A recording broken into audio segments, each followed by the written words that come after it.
I want to respond to another comment because white women keep telling on themselves.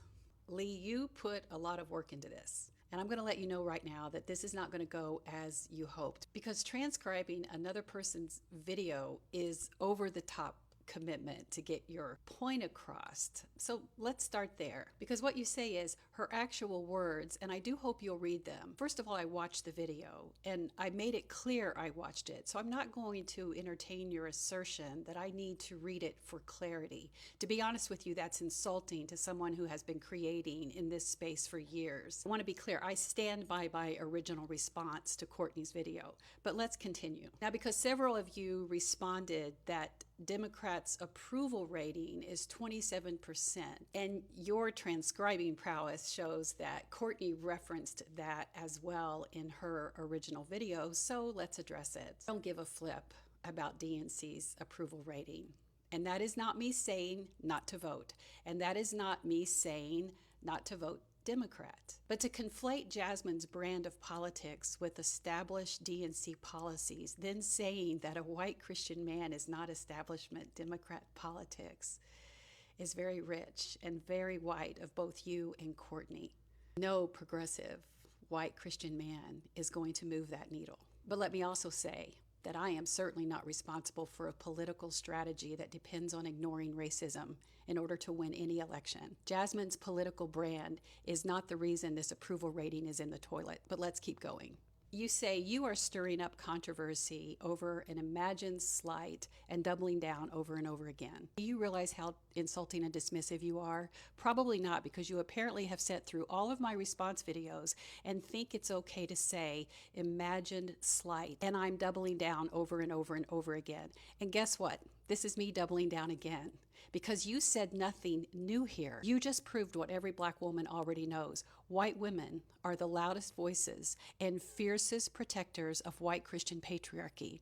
And what is clear to me is that you have never done any work to decolonize your privilege. And based on comments like Imagine Slight, you do not intend to. Now, I have no delusions that you will take this assignment, but for the white women who are seeing this and recognizing that you too have work to do, then I'm going to give you some homework. Go to Race to Dinner and find this documentary called Deconstructing Karen. Then read this book. Saying that I'm stirring up controversy over an imagined slight is why black people only need to be in our company for a few minutes to know everything they need to know about us. That is this: our inherent racism seeps into everything we do. The fact that you can't see it doesn't mean it doesn't exist. It just means that your encoding is so strong that you put more into your role as protector of white Christian patriarchy than you do to be a safe and useful advocate for social justice. Which brings me to my final point.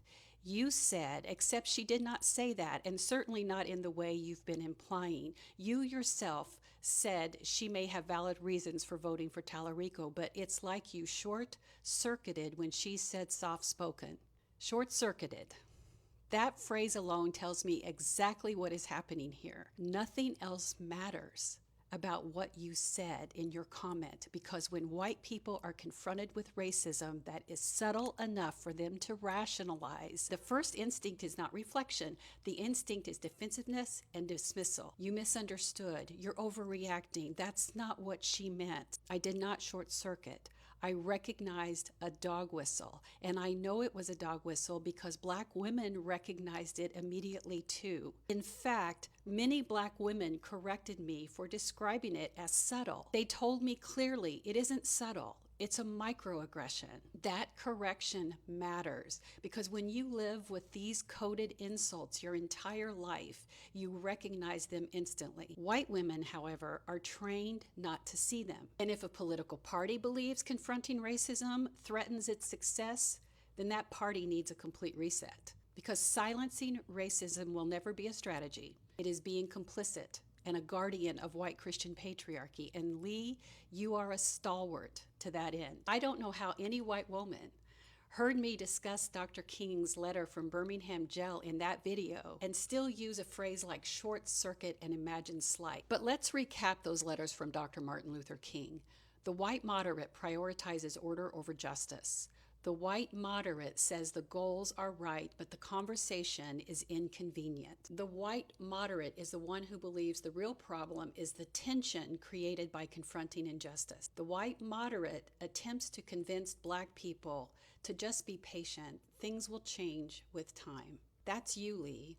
And when you tell me I'm harming Democrats by pointing out racism, I hear something very different. I hear someone asking for comfort, and that comfort requires the silence of Black women and demanding they absorb your disrespect and just keep going. And because race and gender are not optional realities for Black women in politics, the only people who get to treat them as irrelevant are the ones who benefit from ignoring them. What this entire experience has shown me is how collectively, white women, we're just a hot mess. White women forced to confront how racism operates in their daily language and assumptions lose their ever-loving minds. And I get it. It's uncomfortable.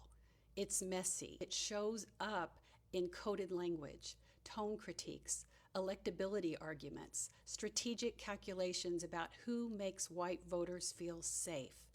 That is the system. And every time white women rush in to defend that language, instead of interrogating it, then deconstructing from it, the system gets reinforced. So no, I did not short circuit. I recognized the pattern. The same pattern Black women recognized immediately. The same pattern historians have documented for generations. And if confronting that pattern makes people uncomfortable, good.